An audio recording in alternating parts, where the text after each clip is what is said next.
Ikhlas itu kalau di pesantren dulu diingatkan para kiai itu kayak orang makan. Jadi sudah dilupakan. Saya udah keluar, makan itu yang dimakan apapun sudah masuk di tenggorokan, nggak diingat-ingat. Ini sate, wah ini burger, oh sate ke kanan, burger kiri, pizza lurus. Apalagi udah mau keluar.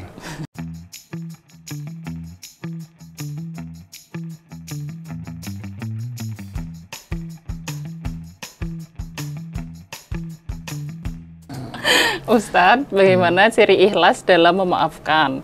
Karena seringkali saya bilang sudah memaafkan, namun sulit dalam melupakan kesalahan. Jadi terasanya tidak ikhlas, Ustadz. Lah ya itu sudah tahu, ikhlas itu ketika dia tidak mengungkit-ungkit. Ikhlas itu kalau di pesantren dulu diingatkan para kiai itu kayak orang makan. Jadi sudah dilupakan.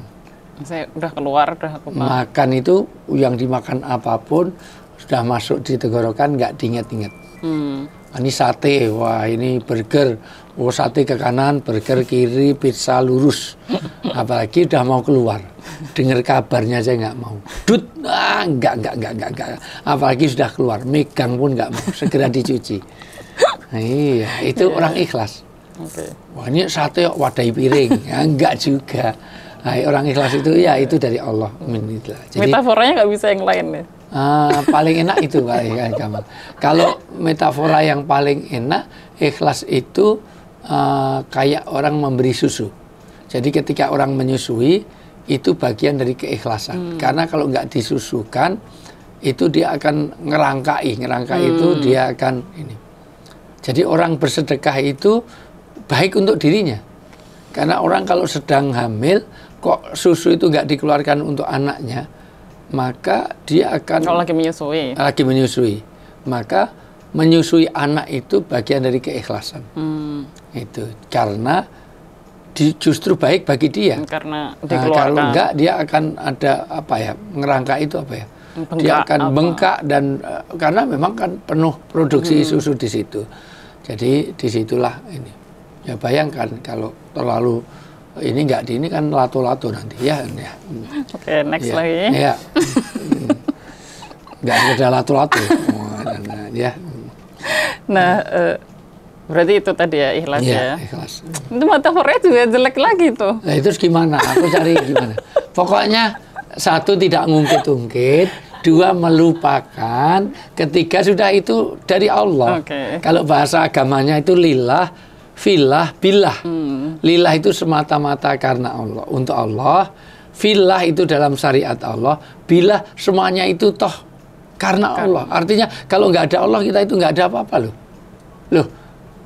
Kamu bisa sedekah itu siapa? Kan yang memberi rezeki Allah. Jadi billah, la haula wala quwata illa billah. Kita bisa melakukan sesuatu itu karena Allah saja. Apa kita bisa berjalan ini karena kekuatan kita? Enggak.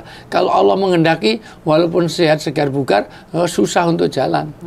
Dibikin encok, rematik, dibikin asam urat gitu aja, sudah nggak bisa ini. Jadi orang kelihatannya ganteng begitu rupa, itu Allah. Jadi la haula wala quwata illa billah. Oke, pertanyaan selanjutnya. Ustadz, saya memiliki teman yang usahanya sedang bangkrut dan pernah meminjam uang kepada saya. Beberapa kali saya tagih, namun tak kunjung dikembalikan. Saya sudah bosan dengan permintaan maafnya, Ustadz. Apakah boleh saya tidak memaafkannya dan membiarkan uang itu dibawa? Karena saya sudah kehilangan cara lain untuk menagihnya. Ya, tetap ditagih terus, karena itu bagian dari cara mereka. Karena utang itu Rasulullah sendiri itu tidak mau menyolatkan kalau dia ada kemampuan, tapi dia tidak mau melunasinya.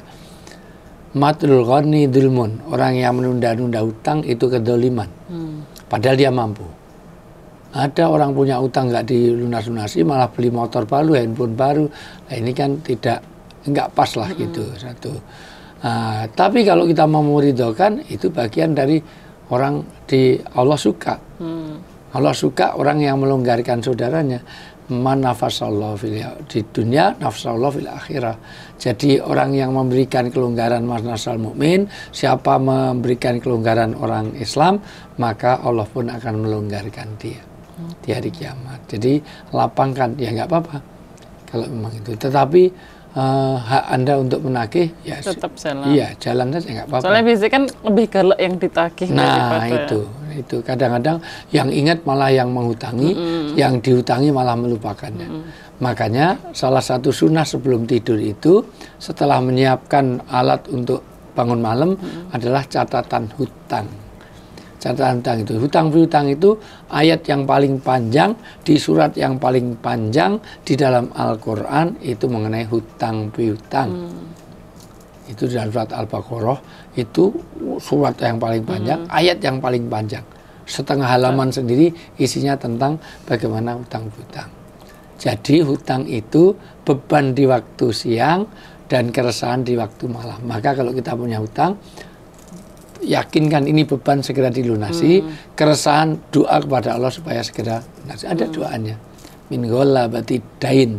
Ya Allah, hindarkan kami dari belitan hutang. Ya. Hutang itu serba harusnya resah, nggak nyaman. Ya. Tapi kan itu bagi yang yang utang. Nah, kalau ini sebagai yang diutangin, terus malah dia jadi berat gitu. Iya, pokoknya secara hak dia ingatkan, karena itu nanti akan jadi, ya utang itu kan jadi berat. Karena nanti hukul ibad setelah orang itu meninggal, yang dihisab pertama satu hubungan dengan Allah, sholat, yang kedua hubungan kemanusiaan. Utang ngemplang segala macam itu jadi hubungan. Ya ingatkan, ya kasihan kamu nanti. Kalau ada ini, Nabi aja nggak mau nyolatkan sampai dia mau ada ahli warisnya, saudaranya yang mau menutup hutangnya. Itu karena pentingnya hutang itu segera dilunasi. Oke. Ya. Pertanyaan selanjutnya, Ustadz, bagaimana cara kita meminta maaf kepada orang yang sudah meninggal? Apakah ada amalan pengganti agar dosa kita terhadap orang tersebut bisa termaafkan? Sampaikan pada ahli warisnya dan doakan pada orang yang meninggal. Dan banyak istighfar. Istighfar. Ya mau gimana, mau masuk gali kuburnya tuh maaf ya, sorry ya. Gitu. Kan tetap gak ada jawaban. Iya, ya, pokoknya sudah nyampaikan, enggak. Ya pokoknya istighfar, mohon ampun pada Allah, sampaikan pada ahli warisnya. Makanya kan ada kebiasaan kadang-kadang kalau kita pemberangkatan jenazah itu ahli warisnya mewakili. Kalau ada salah hutang piutang yang belum lunasi, maka tolong menghubungi ahli warisnya karena untuk hukul ibadnya tadi hak hambanya supaya terpenuhi. Oke. Ya. Pertanyaan terakhir, Ustadz, saya merasa kesulitan dalam mengontrol emosi. Seringkali keluar kata-kata kasar kepada anak maupun istri. Bagaimana caranya agar saya mampu menahan rasa marah dan sungkan untuk meminta maaf atas emosi saya yang tidak terkontrol? Ya, banyak istighfar, banyak ingat pada Allah, kemudian ada sikap. Pertama, kalau Anda emosional, jangan berdiri. Sedang Anda dalam kemarahan, usahakan duduk. Duduk masih ini bersandar. Bersandar tidak bisa tiduran. Tiduran masih marah, kurang ajar, kalau padahal sudah tiduran itu. Segera ambil air wudhu.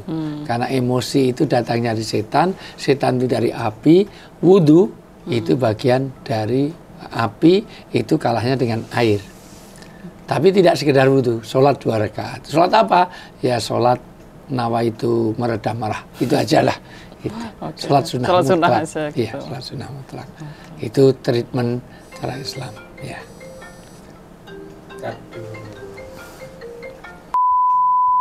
Oke, dan mungkin juga seperti surat Ali Imran tadi yang kita bahas tadi. 133, 134, 135 tentang pengendalian amarah. Ya. Jadi insya Allah kalau kita banyak istighfar, kita banyak berkaitan dengan Allah, itu bagian dari pengendalian marah. Kedua, banyak bergaul dengan orang-orang soleh tentu. Ketiga, sering-sering ya kaitannya dengan wirid, zikir, doa, baca Quran, itu pengendalian marah. Itu. Begitu marah, ambil Quran, baca Quran, insya Allah kemarahan itu teredam. Dan dia udah menyadari, misalnya RT ini kan juga udah bentuk penyesalan semoga aja bisa cepat berubah. Iya. Ada orang treatmentnya macam-macam. Kalau udah marah langsung tidur gitu aja. Ada yang marah langsung makan banyak juga ada juga itu. Ada marah langsung ngunci di kamar, ada marah itu ini di kamar diketok ayahnya aja nggak dibuka-buka gitu.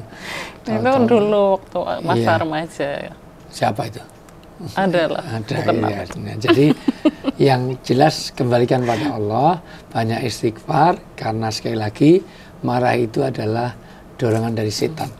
Banyak istighfar dan idealnya memang ambil air wudhu, sholat 2 rakaat. Ya. Oke, pertanyaan hari ini udah selesai. Terima kasih Ayah udah menjawab. Sama-sama. Terima kasih teman-teman udah menyimak sampai akhir.